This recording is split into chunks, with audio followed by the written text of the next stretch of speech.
Alhamdulillah, Alhamdulillah hamdan katsira thayyiban mubarakan fi mubarakan alaih kama yuhibbu rabbuna wa yarda. Wa usalli wa usallim ala nabiyyina al-karim Muhammadin wa ala alihi wa ashabihi wa man tabi'ahum bi ihsanin ila yaumiddin.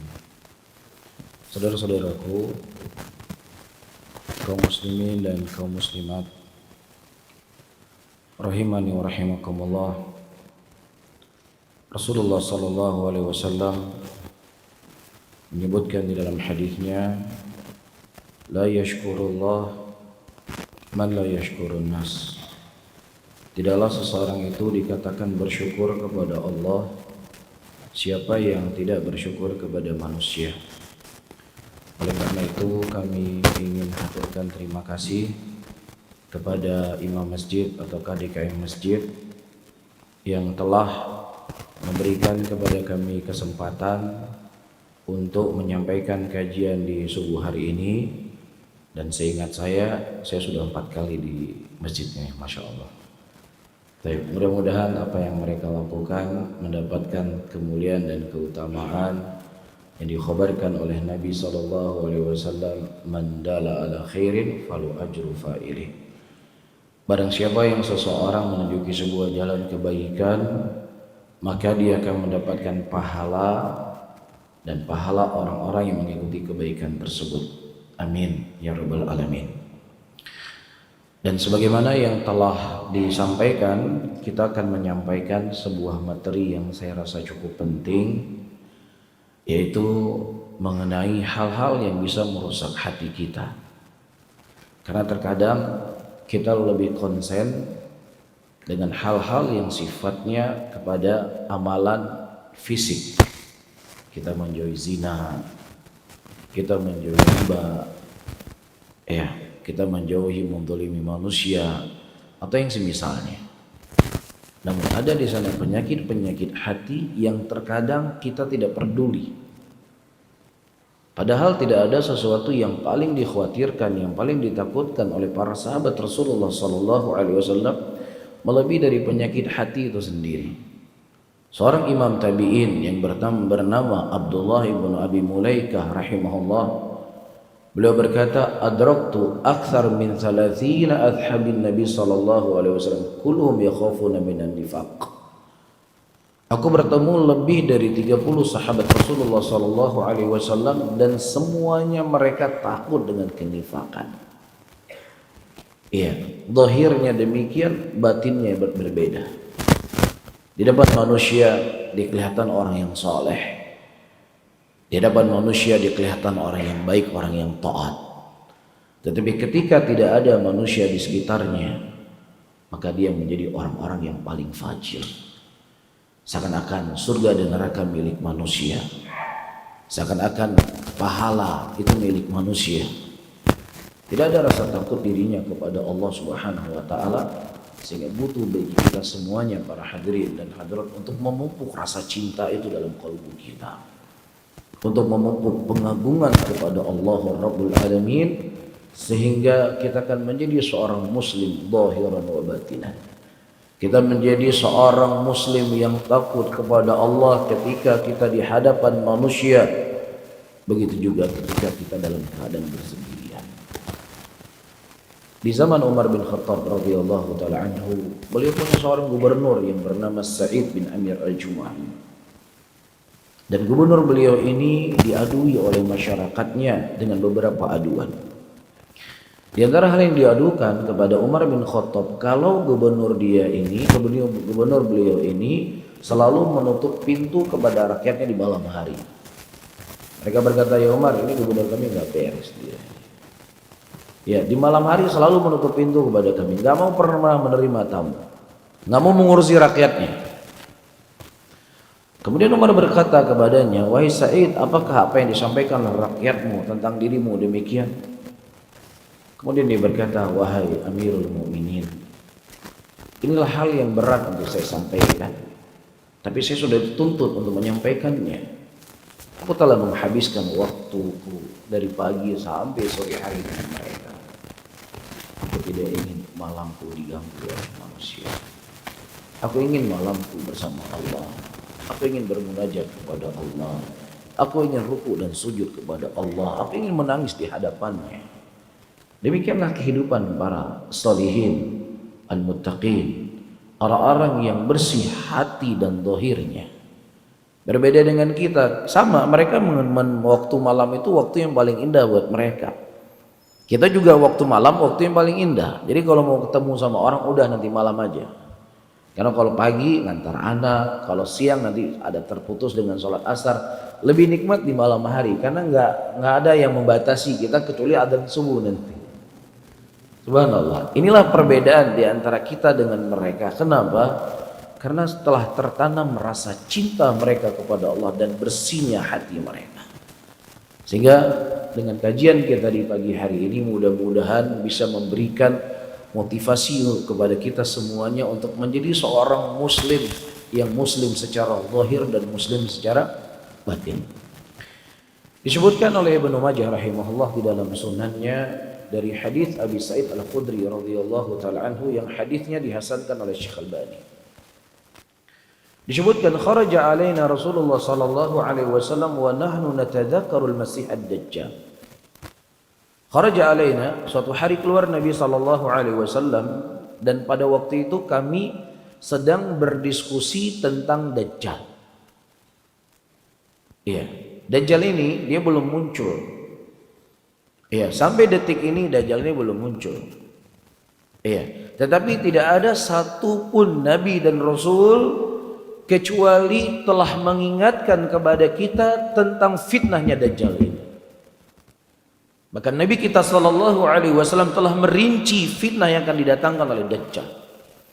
Bahkan dijadikan meminta perlindungan kepada Dajjal, pendapat sebagian para ulama adalah kewajiban yang harus dibaca dalam sholat. Subhanallah. Padahal dia belum ada. Iya, Dajjal nanti datang di akhir zaman diberikan kelebihan-kelebihan oleh Allah Subhanahu wa taala. Dia bisa menurunkan hujan. Dia bisa menghidupkan tumbuh-tumbuhan. Dan dia bisa membunuh seseorang kemudian dihidupkan kembali. Yang lebih parahnya lagi dia mengajak manusia untuk menyembahnya. Dalam kondisi dan keadaan manusia membutuhkan Dajjal. Iya, manusia dalam keadaan kelaparan. Manusia dalam keadaan kehausan, kemudian datang Dajjal mengaku dirinya sebagai Tuhan dan dia bisa memberikan solusi kehidupan manusia pada waktu itu. Bahkan dia akan mendatangkan orang-orang yang mirip dengan ibu dan bapak kita dan kemudian dia berkata, "Weh anakku, ini Tuhanmu, sembahlah dia." Kita bisa bayangkan bagaimana dahsyatnya Dajjal.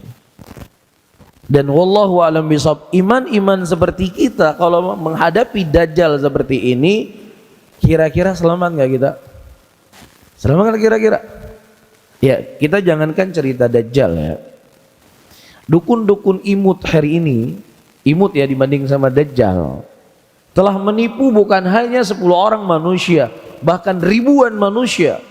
Mulai dari dukun menggandakan uang, ya, mulai dari batu yang katanya datang dari surga dan yang semisalnya. Ribuan manusia tertipu padahal itu cuma berita hoax. Atau kuburan-kuburan yang kadang isinya nggak ada apa-apa. Tapi beribu manusia datang ke situ meminta berkah. Kita bisa bayangkan bagaimana ketika nanti datang Dajjal di akhir zaman. Logikanya begini, hal yang lebih mudah. Untuk kita memahami kira-kira bisa selamat nggak kita dari Dajjal. Ada seorang pemuda, saya ini contohnya sering saya sampaikan, ada seorang pemuda yang dia sudah mulai istiqomah. Pasti ketika dia ingin menikah, dia bercita-cita kalau saya menikah nggak mau adanya ikhtilat. Saya tidak mau disanding dengan istri saya, biarkan istri saya yang tahu adalah saya dan keluarganya. Ya, saya tidak mau ada perayaan-perayaan yang itu hal-hal yang menyelisih syariat. Iya, pokoknya ini cita-cita saya dan tidak boleh tidak. Iya, nah kebetulan yang akan dia nikahkan adalah seorang wanita Ya, dari sisi nasabnya, dari sisi cantiknya, dari sisi hartanya, semuanya orang yang terbaik di Denpasar. Hafalan Qur'annya. Kemudian ketika dia akan menentukan hari pernikahan, ibunya mulai memberikan syarat. Saya dengar kamu ya tidak mau disanding dengan putri saya nanti dalam pernikahan. Oh, ini nggak bisa. Ini satu-satunya anak perempuan saya. Dan saya sudah bercita-cita akan mengundang orang yang akan menghiasi pelaminan anak saya, itu bukan dari Bali, dari Jakarta saya datangin. Iya, pokoknya nggak ada cerita, nggak ada ikhtilat. Bagaimana nggak ada ikhtilat? Orang datang sama suami dan istri, ya kemudian kita pisahkan, ya gimana ini? Dia memang makan bareng sama suaminya dan lain sebagainya. Ya, apalagi nggak ada acara, ada musiknya, nggak mungkin itu. Ini memalukan saya. Kalau kamu mau memang melanjutkan dengan anak saya, ya ini syaratnya. Kalau kamu memang tidak mau, ya sudah. Cari wanita lain yang mungkin lebih cocok sama kamu. Kira-kira maju atau mundur? Maju atau mundur? Hah? Ini wanita yang tercantik di Denpasar. Maju atau mundur? Serius? Hah? Ya mungkin teorinya mundur, tapi kalau prakteknya maju. Ya ini Allah kan tahu memang syahwat saya ini sudah nggak tahan. Ini kalau saya nggak menikah dengan dia, saya bisa terjatuh dalam zina. Ini kan ada akhaf dororen namanya. Ketika ada doror yang berat dengan doror yang ringan, ya ambil doror yang lebih ringan. Mulai kan bermain kaidah-kaidah. Tadi sebelum ada kondisi seperti itu saya nggak mau. Pokoknya seumur hidup saya menikah dengan cara seperti ini, seperti ini, seperti ini. Padahal ibunya tadi bisa saja ngancam saja. Lah undangan sudah mau disebar, masa dibatahlin? Cuman ngancam. Perempuan nggak bisa dia turunkan hujan. Iya, dia nggak bisa membunuh orang, dia nggak bisa menghidupkan orang yang sudah mati. Kadang cuman ngancam, kita sudah begini-begini sudah.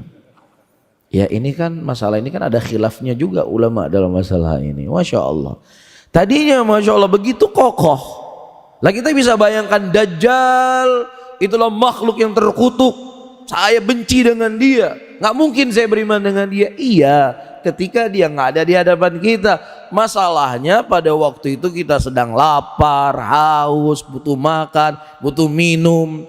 Kemudian diancam untuk dibunuh kalau kita tidak beriman kepada dia. Ya, inilah hari yang menakutkan, hari yang mengkhawatirkan. Tetapi bersamaan dengan itu para hadirin dan hadirat rahimani wa rahimakumullah, ketika para sahabat sedang berdiskusi tentang fitnahnya Dajjal, Rasulullah mengatakan, ala ukhbirukum bima huwa akhwafu alaikum inni minal masihid Dajjal. Maukah aku khabarkan kepada kalian semuanya, ya, sesuatu yang paling aku khawatirkan, sesuatu yang lebih aku takutkan dibandingkan fitnah Dajjal. Subhanallah. Ternyata ada yang lebih dahsyat dari fitnah Dajjal. Ternyata ada yang lebih mengerikan dan ada yang lebih dikhawatirkan oleh Rasulullah SAW yang menimpa umatnya. Apa itu para hadirin? Qulna bala, tentu ya Rasulullah, jelaskan kepada kami apa itu hal yang lebih kau khawatirkan daripada Dajjal. Rasulullah mengatakan asyirkul khafi, syirik yang tersembunyi. Bagaimana bentuk syirik yang tersembunyi? Insya Allah akan kita jelaskan nanti.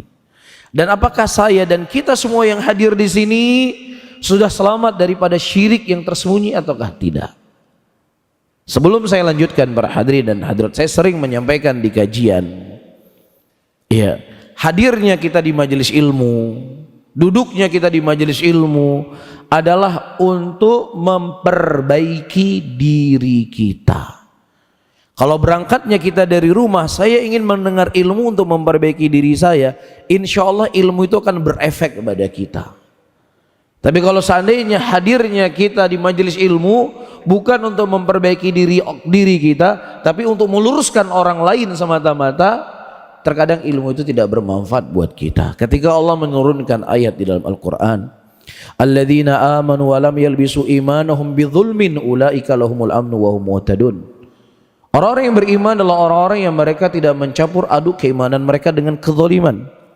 Mereka lah orang-orang yang mendapatkan petunjuk dan mendapatkan keamanan. Sahabat-sahabat Rasulullah, ketika mereka mendengar Allah menurunkan ayat ini, mereka berkata, siapa di antara kita yang tidak pernah berbuat kezaliman? Siapa? Mereka merasa ayat itu Allah turunkan kepada kami. Mereka nggak pernah berpikir untuk soalan, untuk si fulan, tapi kekhawatiran yang datang dari Allah Subhanahu wa taala lah untuk diri mereka. Ini jalan yang harus atau metode yang harus kita ketahui, hadirnya kita di majelis ilmu supaya ilmu itu lebih berefek pada diri kita. Ketika sebagian sahabat Rasulullah sallallahu alaihi wasallam mereka mengadu kepada Nabi Muhammad, ya Rasulullah, ketika kami duduk di majelismu ya Rasulullah, seakan-akan kami melihat surga dan kami melihat neraka ya Rasulullah. Tetapi ketika kami pulang sejenak bertemu dengan istri dan anak-anak kami ya Rasulullah, seluruh apa yang kau sampaikan kepada kami, kami lupa ya Rasulullah. Kami ini munafik ya Rasulullah. Di depan engkau kami begini, di belakang engkau kami begini ya Rasulullah. Takut, mereka khawatir. Kenapa ilmu yang mereka tuntut itu, kenapa ilmu yang mereka dengar tersebut terkadang begitu cepat mereka lupa. Ya, ini penguat apa yang saya sebutkan tadi, hadirnya mereka para sahabat di majelis ilmu adalah untuk memperbaiki diri mereka. Kemudian kata Nabi SAW, ya hamdalah ruwaidan. Ya hamdalah, iman itu perlu dipupuk sedikit demi sedikit. Jelas ya? Jadi hadirnya kita di majelis ilmu hari ini, apalagi kita semuanya nanti akan kita sebutkan bentuk-bentuk riya, naudzubillah. Kita terkadang di semua poin ada kita di situ. Dan sementara bersamaan dengan itu, apakah kita sudah bertobat kepada Allah dari penyakit riya? Ketika para ulama menerangkan dan menjelaskan firman Allah Subhanahu wa taala, innallaha la yaghfiru ayyushraka bihi wa yaghfiru ma duna dzalika liman yasha. Sesungguhnya Allah tidak mengampuni dosa kesyirikan dan mengampuni dosa selain dari kesyirikan siapa yang Allah kehendaki. Nah, syirik dalam ayat ini apakah masuk juga dalamnya syirik kecil atau masuk di dalamnya hanya syirik besar saja? Apa syirik besar? Syirik besar menyembah kepada selain Allah, sujud kepada selain Allah, meyakini bahwasanya ada sesembahan yang lain yang berhak disembah selain Allah. Itu namanya syirik, syirik besar. Sudah kita fahami bersama, dosa syirik yang seperti ini tidak akan diampuni oleh Allah Subhanahu wa taala kalau dia tidak bertobat. Nah, syirik kecil, ya syirik kecil yang akan kita sebutkan bentuk-bentuknya, apakah juga masuk dalam ayat ini ataukah tidak? Kalau seandainya syirik kecil itu masuk dalam ayat ini, maka siapa yang seseorang ada kesyirikan dalam kolbunya dan dia tidak sempat bertobat, berarti tempatnya di mana? Pasti dalam neraka. Syekhul Islam rahimahullahu ta'ala di dalam permasalahan ini beliau terkadang mengatakan syirik kecil masuk dalam ayat ini bima'na siapa yang tidak sempat bertobat dari syirik kecil pasti masuk neraka. Dan sebagian pendapat beliau mengatakan bahwa syirik kecil tidak masuk dalam ayat ini, hanya masuk dalam ayat ini syirik besar saja. Tetapi Syekh Muhammad bin Shalih Al-Utsaimin rahimahullah beliau berkata dari konteks ayat ini masuk di dalamnya syirik besar dan syirik kecil. Dari sisi mana? Dalam bahasa Arab itu, para hadirin dan hadirat, ada yang namanya nakirah. Kalimat nakirah ketika didahului oleh an-nafi atau keanai menunjukkan keumuman dalam bahasa Arab. Ya, perhatikan. Innallaha la yaghfiru ayyushraka. An itu adalah huruf masdariyah dalam bahasa Arab. Yushraka adalah fi'lun mudhari'. Nah, fi'il mudhari' ketika kemasukan huruf an masdariyah itu ditakwil dengan takwil masdar. Jadinya syirkan. Jadi innallaha, Allah Subhanahu wa taala tidak mengampuni syirkan. Faham? Nah, ketika konteksnya seperti itu, maka masuk dalamnya syirik kecil dan masuk dalamnya syirik besar. Ya, nah kalau seandainya masuk dalamnya syirik kecil, siapa yang seseorang tidak sempat bertobat daripada syirik kecil pasti masuk neraka, ya dan billah. Ya, walaupun dia membedakannya, orang yang mati dalam keadaan dia berbuat syirik besar, tidak bertobat kepada Allah, dia kekal di neraka selama-lamanya. Tapi kalau orang yang berbuat syirik kecil, akan ada saatnya dia akan ditarik dari nerakanya Allah. Cuman masalahnya, kuat nggak kita tinggal di dalam nerakanya Allah Subhanahu wa taala? Kuat nggak kira-kira? Ya, Rasulullah menyebutkan api neraka itu ya 160 bagian dari satu bagian yang ada api di dunia ini. Ya, api di dunia ini kena knalpot aja yang itu bukan apinya, itu sudah membuat kita itu kepanasan. Saya punya teman dulu, ya, orang Yaman baru saja menikah mungkin 1 minggu atau 2 minggu. Ya, nah di Yaman itu kan biasa memindahkan gas dari tabung besar ke tabung yang kecil. Jadi terkadang ya tanpa diketahui kadang gas itu naik ke atas. Ya namanya model manual pindahnya. Bisa gasnya selangnya bocor atau yang semisalnya. Ketika dia hidupkan korek, ya, kemudian dia cuman di apa ibaratnya terdorong dengan api itu cuman hitungan detik saja. Api itu cuman lewat, dia nggak terbakar tubuhnya, cuman dilewatin oleh api saja. Dilewatin oleh api. Qadarullah masyafa'al. Ya mungkin di awalnya dia belum merasakan sakit. Keesokan harinya dia sudah mulai ngedrop, sudah mulai lemas.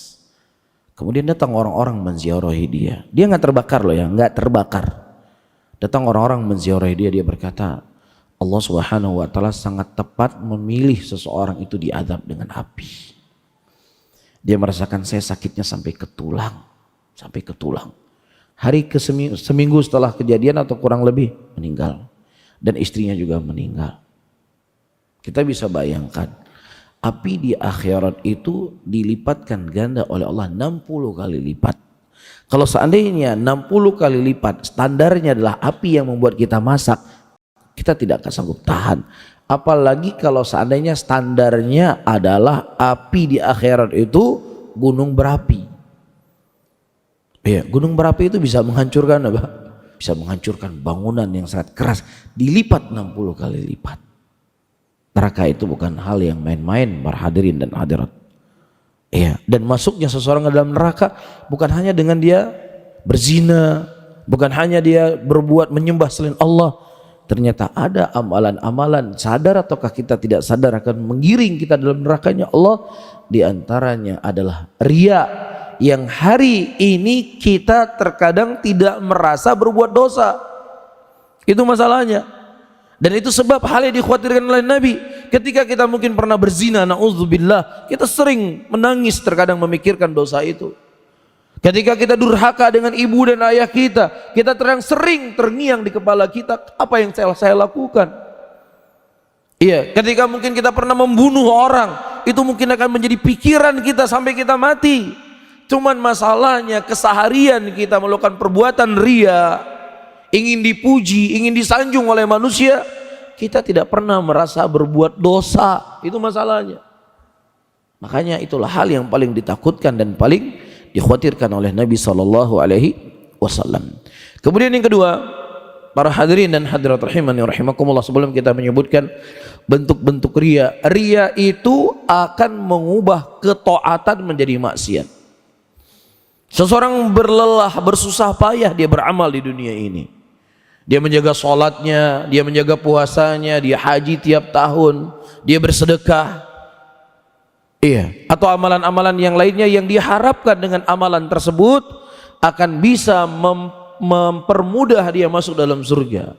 Dengan amalan tersebut akan menambah kebaikan dia di sisi Allah Subhanahu wa taala. Tapi na'udzubillah, kelak di yaumul qiyamah ketaatan yang diharapkan itu diubah oleh Allah menjadi dosa dan menjadi maksiat. Amalan yang diharapkan bisa mengantarkan dia dalam surga, ternyata amalan itu akan menggiring dia ke dalam nerakanya Allah Subhanahu wa taala. Dalam Sahih Muslim dari hadis Abu Hurairah radhiyallahu taala anhu, perhatikan para hadirin hadirat.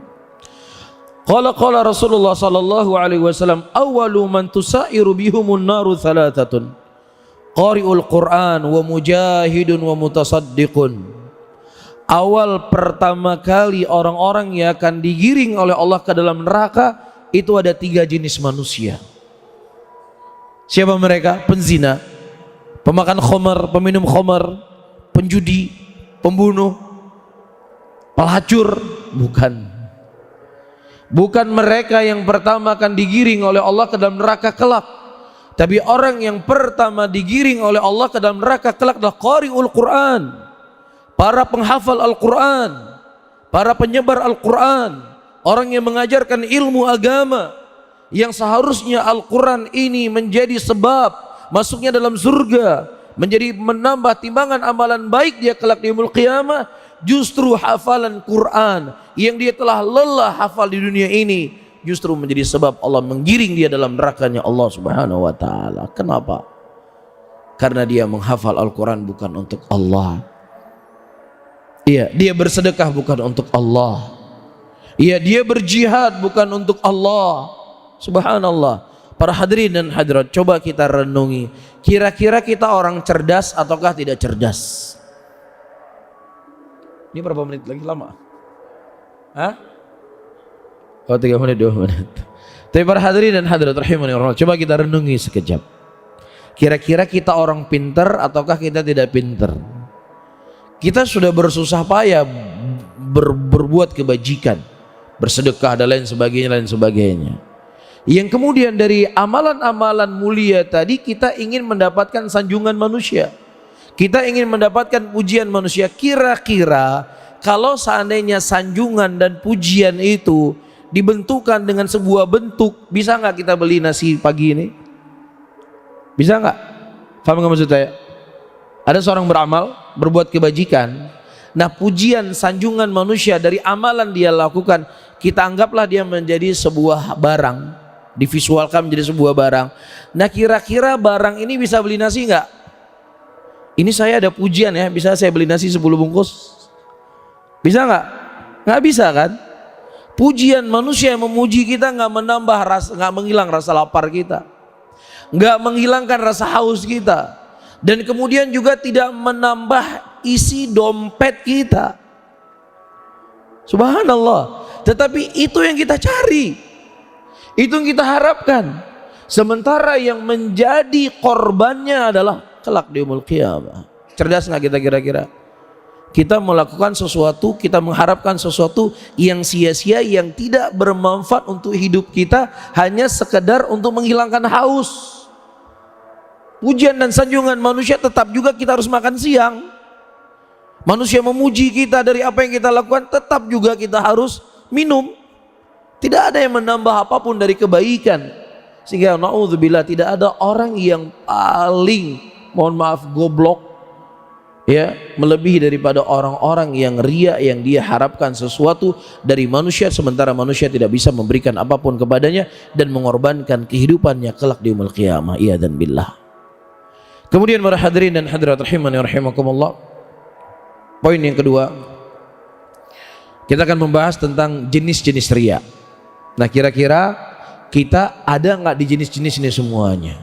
Yang pertama dikenal dengan riya'us sharih. Apa riya'us sharih? Ayakuna muradul abdi ghairallahi ta'ala wa la yaqsudu ila madhan nas. Seseorang beribadah kepada selain Allah Subhanahu wa taala dan dia tidak menginginkan dari ibadahnya kecuali hanya pujian dan sanjungan manusia saja.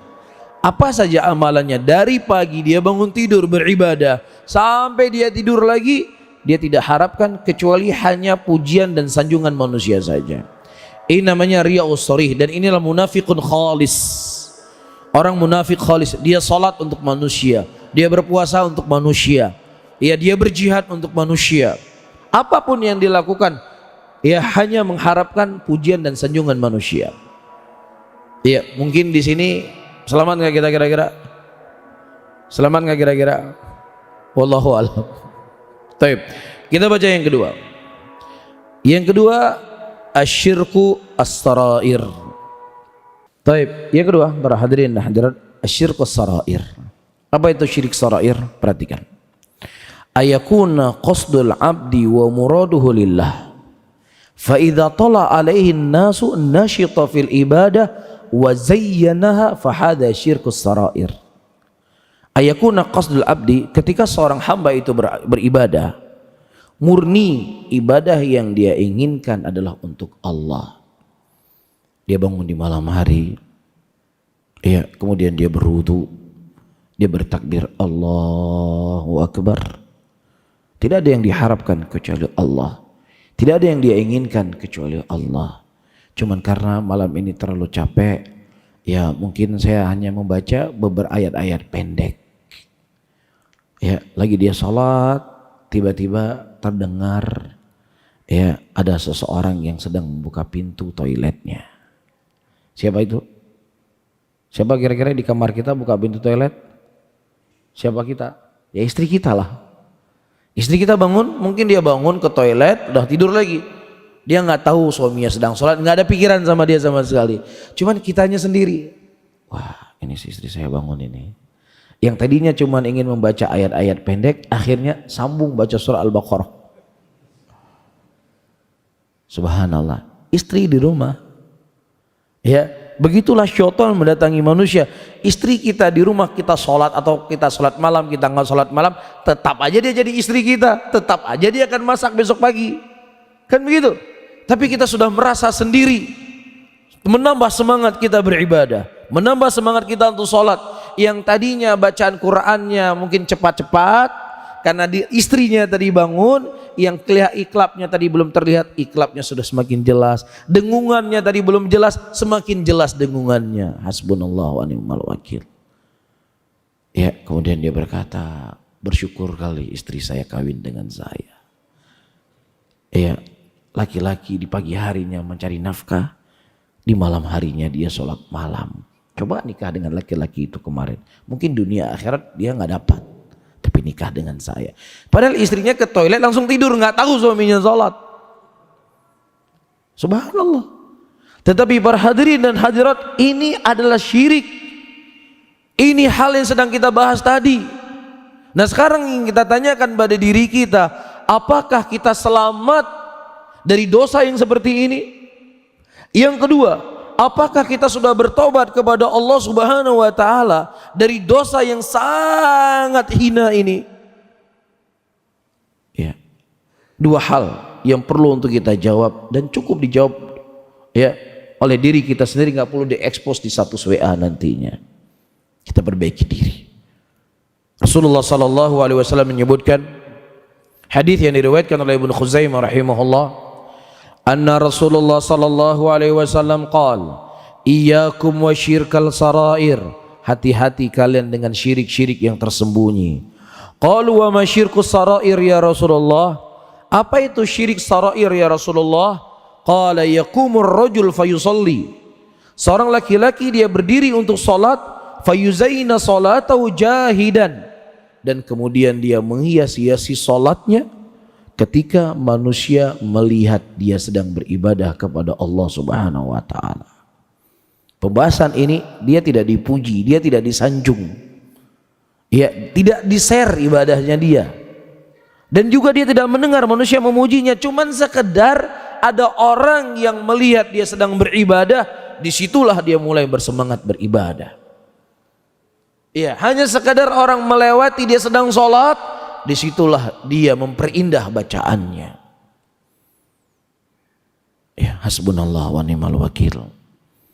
Seakan-akan Nabi SAW sedang berbicara tentang diri kita.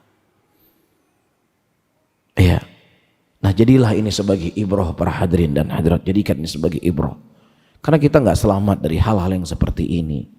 Kita sudah sebutkan tadi 30 sahabat Rasulullah yang diketemui oleh Abdullah ibnu Abi Mulaikah, semuanya takut dengan penyakit-penyakit yang seperti ini.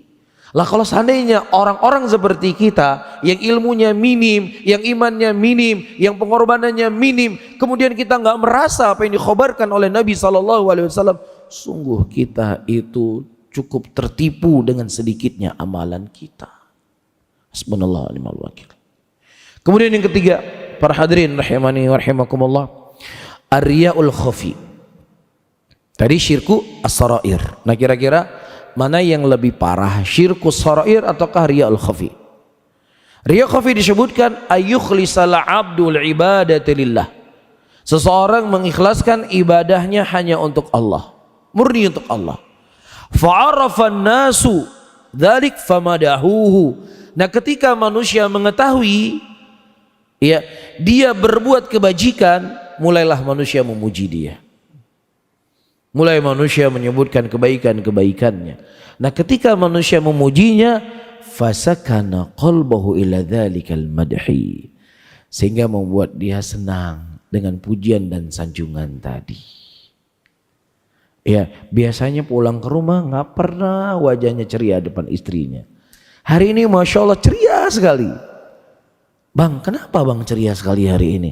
Saya ingat ini senyuman yang pertama kali kita ketemu setelah menikah. Begini senyumnya. Setelahnya nggak pernah lagi senyum seperti ini. Ya gimana saya nggak senang teman-teman memuji saya hari ini. Ya teman-teman memberikan ya bentuk positif kepada saya pada ini. Apa yang saya lakukan? Dan ternyata para hadirin dan hadirat, Rasulullah menghukumi ini dengan riya al-khafi. Dan kita tanya sekarang, apakah kita suka dipuji?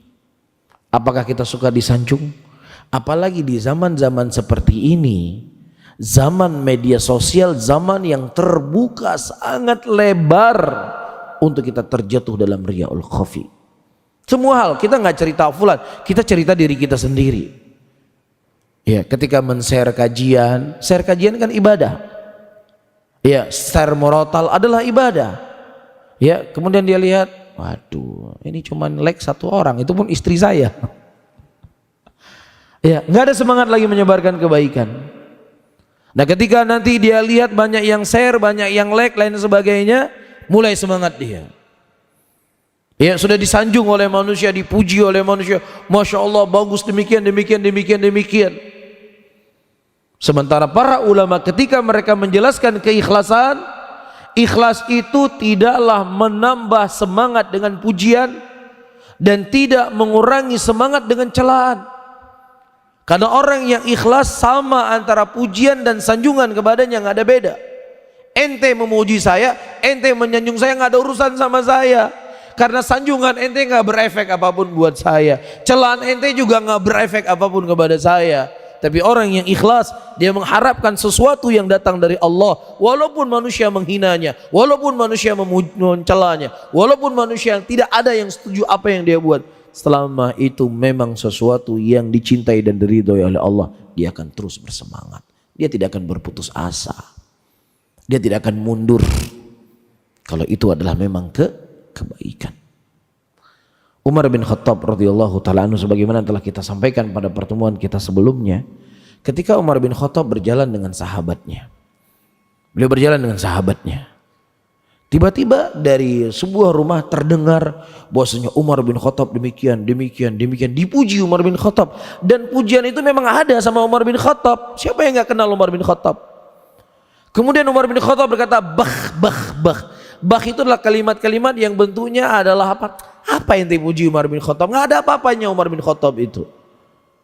Iya, padahal Umar bin Khattab dalam sejarah telah tercatat beliaulah yang memerdekakan Quds, yang menyelamatkan Quds dari para penjajah. Ketika Umar bin Khattab datang ke Quds dan beliau berkata, siapa laki-laki yang paling tertinggi di sini? Datangkan kepada saya. Kemudian datanglah laki-laki tersebut dan Umar berkata, pada waktu itu boleh memakai baju yang ditampal. Kata Umar bin Khattab, kamu cuci baju saya dan tolong kamu jahit baju saya ini. Umar, antum pernah ke Palestina enggak? Teman-teman yang pernah ke Palestina, ya itu memang bencinya kita sama Yahudi itu luar biasa. Tapi kalau sudah di depan Yahudi apalagi di checkpoint untuk periksa paspor, padahal perempuannya Yahudi yang periksa kita. Kadang-kadang udah gemetar, saya lihat ketakutannya luar biasa. Perempuan Yahudi, perempuan yang hari ini kita lanat Yahudi, pas di depan Yahudi udah hilang semuanya. Ya, itu silakan antum mungkin punya pengalaman atau pernah mendengar teman-teman yang ke Palestina harus melewati poskonya Yahudi untuk masuk ke Quds. Inti yang ingin saya sampaikan, Umar bin Khattab itu bukan perempuan tentaranya Yahudi dipanggil sama beliau, tetapi pemimpinnya Yahudi yang menguasai Quds, datangkan dia kepadaku. Kemudian kata laki-laki ini, wahai Umar, kalau engkau ingin dimuliakan di tempat ini, engkau naik kuda, jangan naik unta. Apa kata Umar? Nahnu qaumun a'azzanallahu bil Islam. Kami adalah kaum yang Allah muliakan kami dengan Islam. Mulianya kami bukan dengan bagusnya baju kami. Mulianya kami bukan dengan bagusnya kendaraan kami. Mulianya kami bukan banyaknya harta kami. Tapi mulianya kami ketika kami memuliakan agama Allah subhanahu wa ta'ala. Umar bin Khattab enggak berkata Islam kuat, Islam tegak, Islam itu berkembang, Islam itu begini dan begini. Karena ada Umar bin Khattab. Umar enggak pernah berkata demikian. Tapi beliau berkata, kami bisa menguasai kalian, kami bisa mengalahkan kalian ketika kami berpegang teguh di atas Islam. Ya, dan kemudian coba kita bayangkan dengan kondisi dan keadaan kita teman-teman semuanya. Selalu kita katakan saya. Sementara saya ini apa pengorbanan yang telah kita berikan dibandingkan Umar bin Khattab sepertiga dunia berada di bawah kekuasaannya. Tapi bersama dengan itu ketika ada orang yang memuji beliau, justru beliau marah. Begitu juga ternukilkan dari Abu Bakar As-Siddiq radhiyallahu taala anhu. Ketika datang orang-orang memuji Abu Bakar As-Siddiq, beliau benar-benar marah, bukan cuma sekedar cengengesan. Wah, janganlah kayak gitu muji saya. Benar-benar beliau marah. Terkadang beliau berkata, Allahumma la tu'akhidni bima yaqulun waj'alni khairan mimma yadhunnun waghfirli bima la ya'lamun. Pernah dengar doa ini? Allahumma la tu'akhidni bima yaqulun waj'alni khairan mimma yadhunnun waghfirli bima ya'lamun. Ini doa yang diucapkan oleh Abu Bakar As-Siddiq ketika beliau dipuji. Kira-kira ngantuk mau baca doa ini biar hilang ngantuk? Hah? Allahumma, ikutin saya ya. Allahumma la tu'akhidni bima yaqulun waj'alni khairan mimma yadhunnun waghfirli bima la ya'lamun. Tahu artinya? Ya Allah, jangan engkau mengambil dosa untukku apa yang mereka ucapkan. Waghfirli bima la ya'lamun. Ampunilah aku ya Allah dari apa yang mereka tidak ketahui tentang diriku. Waj'alni khairan mimma yadhunnun, dan jadikanlah aku yang lebih baik dari apa yang mereka sangkakan kepada diriku. Subhanallah. Ya. Jadi, dan di sisi lain juga para hadirin, jangan kita salah dalam membaca doa ini. Dalam arti kata begini, ada orang mengatakan, Masya Allah ya, antum ini kalau saya lihat ketika menjelaskan masalah fikih seperti Syekh Ibnu Utsaimin, akhlak antum ini seperti Syekh bin Baz, Masya Allah, mengingatkan saya dengan ulama-ulama salaf terdahulu. Allahumma la tu'akhidni bima yaqulun waj'alni khairan mimma yadhunnun waghfirli bima la ya'lamun. Cocok enggak kira-kira? Cocok enggak? Paham enggak maksud saya? Kita kan ilmunya kan sangat sedikit. Ada orang mengatakan antum ini seperti Syekh Ibnu Utsaimin. Masya Allah, antum seperti Syekh bin Baz. Apalagi ketika menjelaskan fikih mengingatkan saya dengan Imam Syafi'i. Allahumma la tu'akhidni. Itu dia sedang ngejek kita. Jadi tempatkan doa pada tempatnya. Mungkin nggak ilmu kita seperti Imam Syafi'i mungkin? Mungkin nggak? Itu kan ngejek namanya. Kecuali kalau kita disebutkan orang-orang memang mungkin di atas kita 2 level. Mungkin bisa kita cocok baca doa itu. Tapi kalau dikatakan kita Imam Syafi'i ya memang, ya ngapain dibaca doa itu? Memang bekasnya nggak ada kita bekas seperti Imam Syafi'i. Paham nggak maksud saya? Jadi jangan salah penempatan. Ya, ada orang kadang-kadang ngejek dia ngomong untuk kita.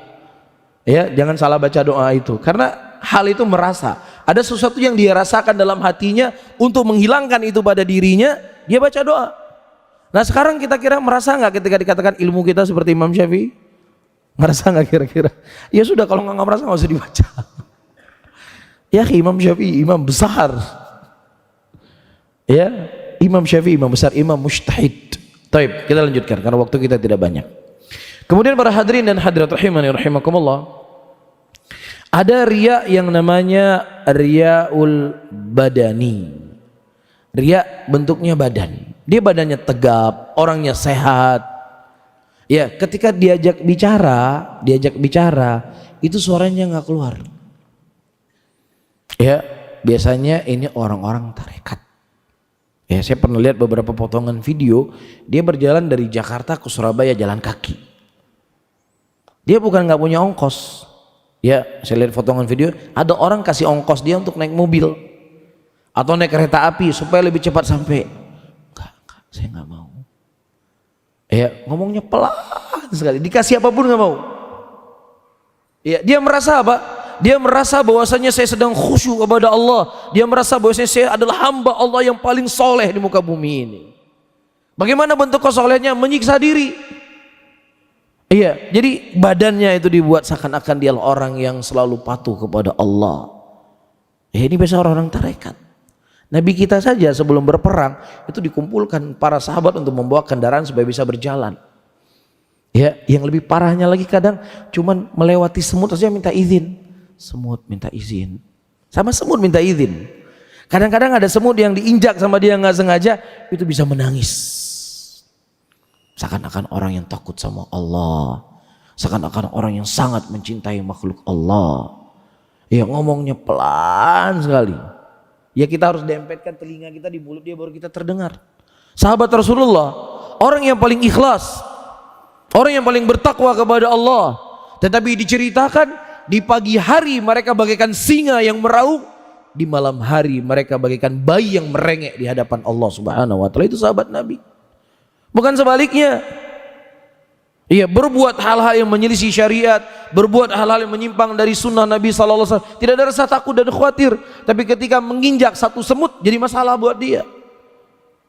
Ya, wajah yang pucat, biar kelihatan soleh, biar kelihatan banyak puasanya, ya, biar kelihatan banyaknya sholat malam. Inilah penyakit-penyakit yang syaitan mendatangi kita dari bab seperti ini. Dan juga terkadang para hadirin dan hadirat, ya, karena waktu kita sudah mau selesai, riyaul qaul, ucapan. Ya, di antara bentuk yang disebutkan oleh para ulama, dia menjelaskan dalam masalah ini ada 10 pendapat para ulama. Dan setiap pendapat itu memiliki dalil-dalil dari Al-Quran dan dalil-dalil dari Sunnah. Diterangkan semuanya. Kita katakan ini baik, bukan nggak baik. Tetapi terkadang ini bisa masuk syaitan di situ. Wah, luar biasa ini Ustadz. Penjelasan masalah fikihnya itu bisa mendatangkan 10 pendapat ulama. Dan setiap pendapat dia bawakan dalil dari Al-Quran dan Sunnah. Dan kemudian dia menguatkan pendapat tersebut. Ya. Nah, terkadang orang-orang dia memberikan ilmu di depan muslimin, yang mana muslimin kita sampaikan ada 10 pendapat, kita rinci semua ayat-ayatnya, kita rinci semua dalil-dalilnya. Setelah selesai penjelasan dia akan tanya kepada kita, boleh atau enggak Ustadz? Padahal sudah ada jawabannya di situ. Tapi karena untuk dia menampakkan saya ahli di dalam memahami pendapat ulama, saya ahli dalam merinci fikihnya para ulama, dia paparkan semuanya. Ini kita khawatir ada penyakit-penyakit ria di situ. Ria apa? Ria ucapan. Ini hati-hati. Ya, kita juga sedang membahas masalah ria hari ini. Saya sebagai pemateri, antum sebagai pendengar tidak selamat ketika saya berbicara tentang ria hari ini. Syaitan tidak membisiki kita. Kita sedang membicara ria. Ya, biasanya kan kalau orang berbicara tentang haramnya riba, pasti dia takut dengan riba. Tapi ketika kita berbicara dengan ria, ya terkadang disitulah syaitan masuk. Ya, orang yang hadir di kajian demikian, nggak ada yang tidur melihat dirimu. Hebat sekali penjelasan dirimu hari ini, subhanallah. Syaitan bisa datang kita kapan saja. Ya, makanya Rasulullah mengatakan tidak ada sesuatu yang paling beliau khawatirkan kecuali dari penyakit ria ini. Dan kemudian selanjutnya, ini pernah saya sampaikan juga pada kajian sebelumnya, seseorang itu suka menghina dirinya. Menghina dirinya adalah salah satu bentuk penyakit ria. Bagaimana contohnya? Ya, seseorang tadi menjadi imam sholat atau menjadi khotib atau apa saja profesinya dia, yang dia merasa imamnya saya hari ini adalah membuat orang menangis.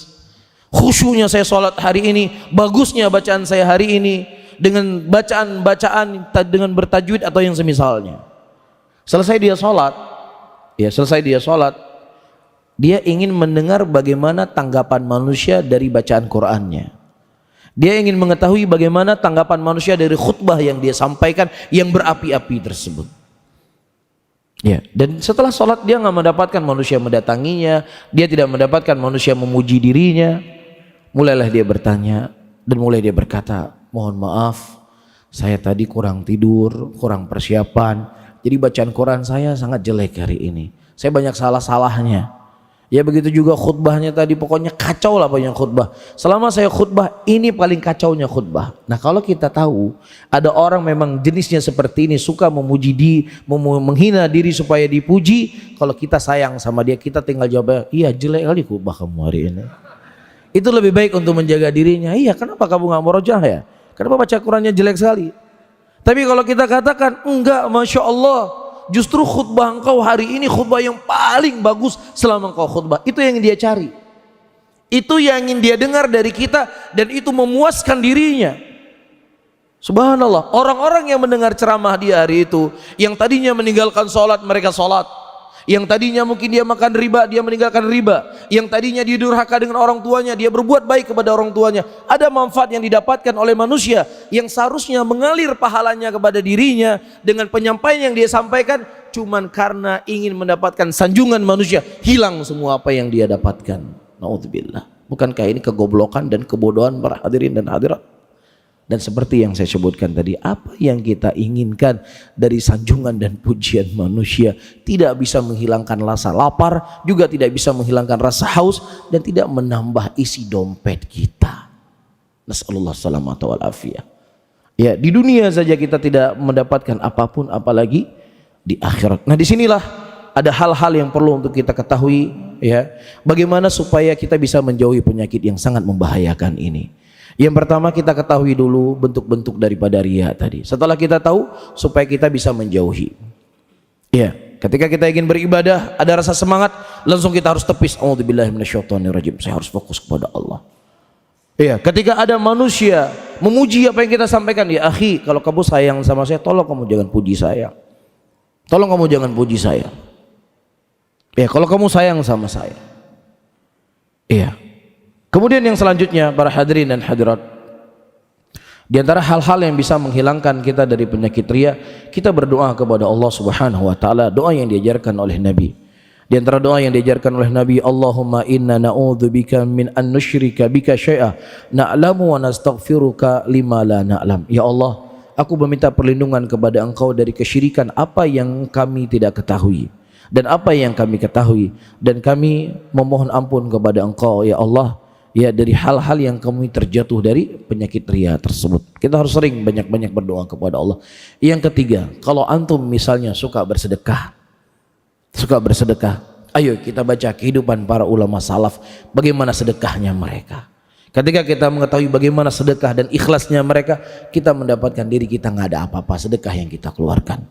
Ketika kita adalah orang yang punya ilmu, ya kita orang-orang yang menyampaikan ilmu, lihat bagaimana kehidupan para ulama salaf terdahulu, bagaimana ilmunya mereka tidak membuat mereka sombong, dan ilmunya kita nggak ada apa-apanya dengan ilmu mereka.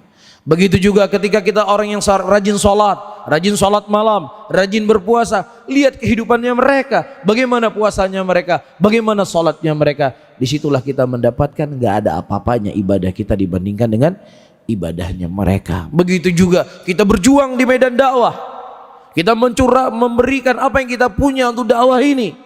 Lihat kehidupan mereka. Abu Bakar As-Siddiq telah menyerahkan seluruh yang beliau miliki untuk Allah Subhanahu wa taala, dan tidak ada yang beliau sisakan.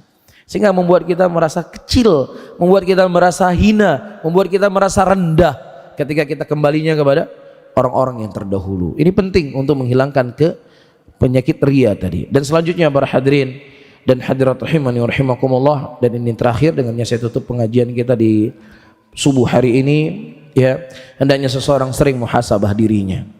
Dia sering muhasabah diri. Ya, ini kira-kira dalam hari ini ibadah saya apakah untuk Allah ataukah bukan untuk Allah? Apakah ada unsur riyanya ataukah tidak? Kalau memang ada unsur riya, saya harus bertobat kepada Allah. Saya harus menjauhi penyakit-penyakit yang mematikan ini. Kapan? Detik ini harus saya tinggalkan. Mau tunggu sampai kapan?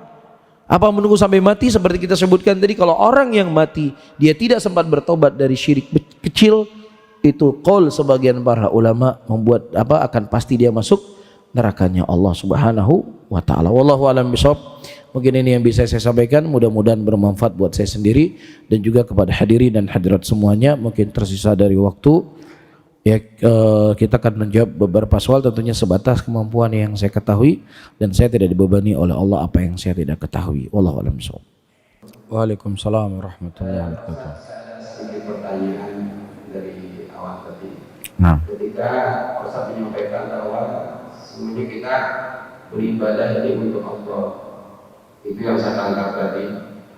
Apakah itu kita ini beribadah untuk Allah? Apa karena Allah? Kalau sifatnya kalau untuk Allah berarti Allah membutuhkan kita. Berarti butuh persembahan seperti orang Nasrani, seperti orang Hindu. Berarti Allah butuh persembahan gitu. baik. Kita sudah melampaui batas kesinitan daripada apa yang kita bahas seperti itu. Mungkin itu apa karena Allah, apakah untuk Allah? Baik. Itu ya, terima kasih. Assalamualaikum warahmatullahi wabarakatuh. Waalaikumsalam. Masya Allah, pertanyaan yang sangat bagus sekali. Para hadirin dan hadirat rahimani rahimakumullah. Sebelum kita mengkerucut kepada apa yang ditanya, kita ketahui bahwasanya Allah itu nggak butuh sama kita, tapi kitalah yang butuh kepada Allah Subhanahu wa taala. Ya ayuhan nas, antumul fuqara'u ilallah wallahu wal ghaniyul hamid. Wahai manusia, sesungguhnya kalian semua itu butuh kepada Allah, sementara Allah itu adalah maha kaya dan maha mulia. Walaupun seluruh manusia di muka bumi ini tidak ada yang ruku dan sujud kepada Allah Subhanahu wa taala, semuanya kufur kepada Allah, tidak akan mengurangi kemuliaan Allah Rabbul Alamin. Dan begitu juga kalau seandainya seluruh manusia di muka bumi ini mereka beribadah kepada Allah, semuanya beriman kepada Allah, maka juga tidak menambah kemuliaan Allah. Allah tetap mulia.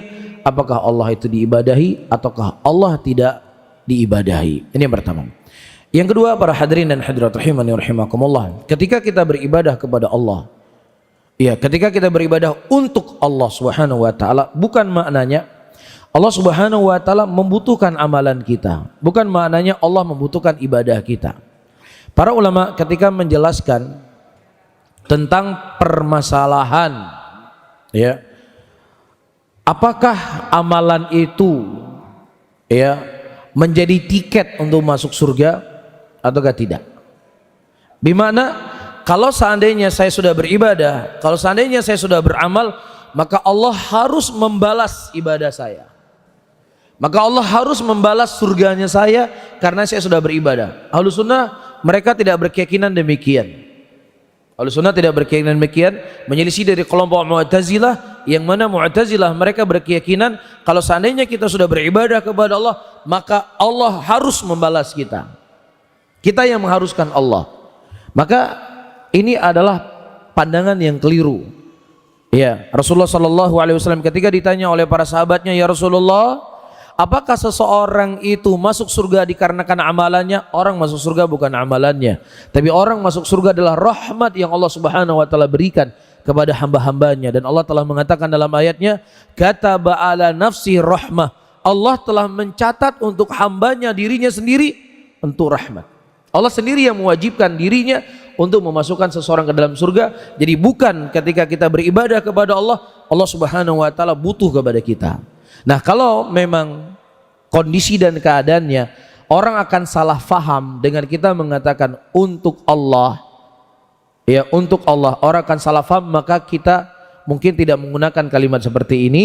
Kita gunakan kalimat saya beribadah karena Allah, lillah, karena Allah. Kalau memang ada kesan ketika difahami dikatakan kalimat untuk, berarti Allah membutuhkan kita untuk beribadah kepadanya. Nah, kalau memang terkesan demikian, kita hilangkan kalimat untuk, tapi kita ganti karena Allah. Innas salati wa nusuki wa mahyaya wa mamati lillahi rabbil alamin. Sesungguhnya salatku, hidupku, sembelihanku dan matiku hanya Allah Subhanahu wa taala. Wallahu a'lam bishawab. Barakallahu fiik. Assalamualaikum warahmatullahi wabarakatuh. Waalaikumsalam warahmatullahi wabarakatuh. Saya mau tanya ya, Pak. Apakah seseorang yang mengaku-adukan kebaikan dengan kebatilan itu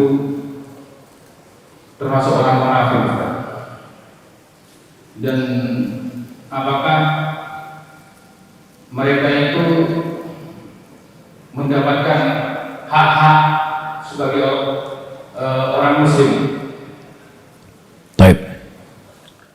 Masya Allah, pertanyaan yang sangat bagus sekali. Para hadirin dan hadirat, Allah menyebutkan sebuah ayat di dalam Al-Quranul Karim, menyebutkan tentang tingkatan-tingkatan orang-orang yang beriman. Baik. Tingkatan orang iman yang paling tinggi, fastabiqul khairat. Mereka adalah orang-orang yang berlomba-lomba dalam kebaikan. Tidak ada pintu kebaikan, apakah itu kewajiban atau itu hal yang sunnah, maka mereka berada di barisan yang paling terdepan. Itu namanya fastabiqul khairat. Dan jenis manusia yang kedua yang Allah khabarkan tentang walinya, muqtasidun. Apa? Muqtasidun. Muqtasidun adalah orang-orang yang ada di tengah-tengah. Dia melakukan kewajiban, ya, tetapi dia tidak berlomba-lomba dalam kebaikan. Tidak seperti golongan yang pertama tadi. Yang ketiga, zalimun li nafsihi. Zalimun li nafsihi. Dia beribadah kepada Allah, dia melakukan ketaatan kepada Allah, tetapi bersama dengan itu dia juga berbuat dosa, dia juga berbuat maksiat, dia juga berbuat kekeliruan. Maka ini adalah orang mukmin, tetapi mukmin yang lemah imannya.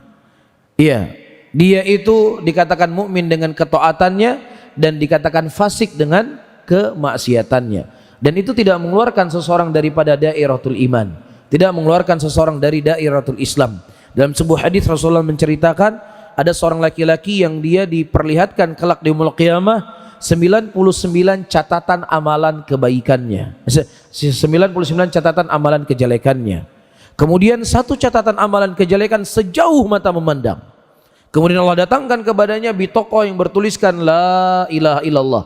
Ketika ditimbang ternyata bitokoh yang bertuliskan la ilaha illallah itu lebih besar, lebih berat timbangannya di sisi Allah. Kemudian Allah mengampuni dosanya dan memasukkan dia ke dalam surga. Sementara orang munafik khalis, kita ketahui innal munafiqina fi darki asfali minan nar.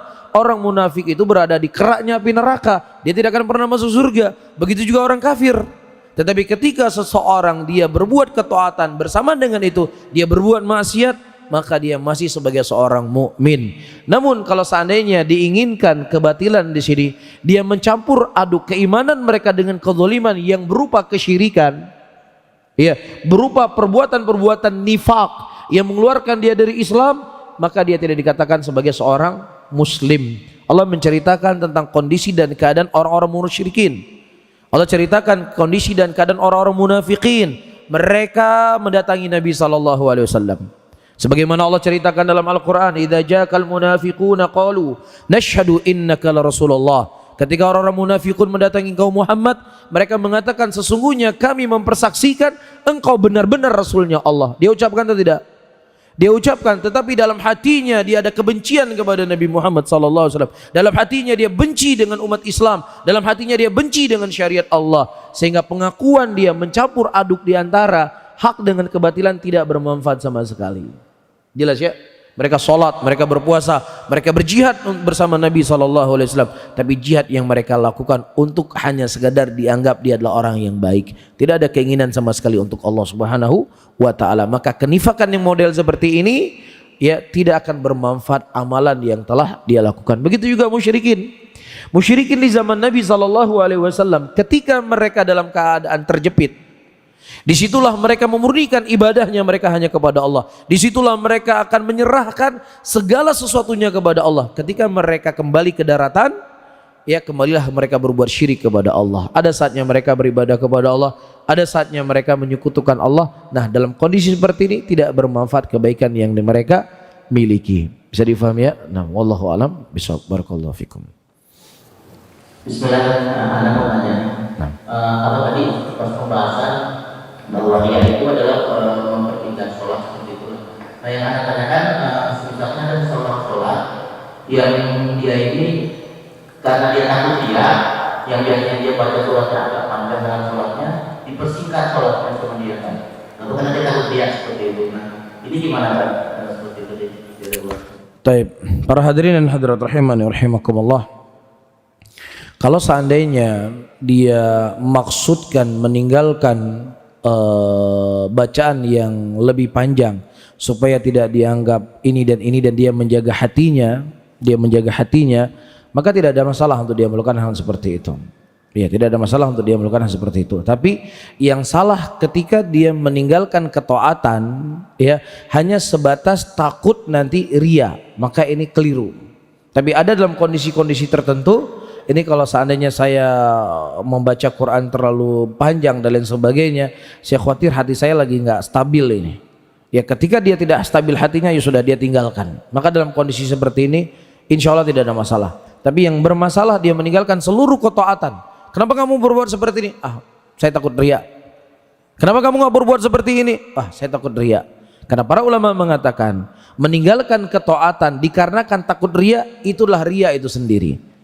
Ya, sebagaimana seseorang senang dipuji, ya karena ada beribadah senang dipuji, juga disebut riya. Jadi sebaliknya, meninggalkan ketaatan dikarenakan takut riya, maka adalah riya itu sendiri. Nah, wallahu taala alam bisawab. Barakallahu fikum wa jazakumullahu khairan.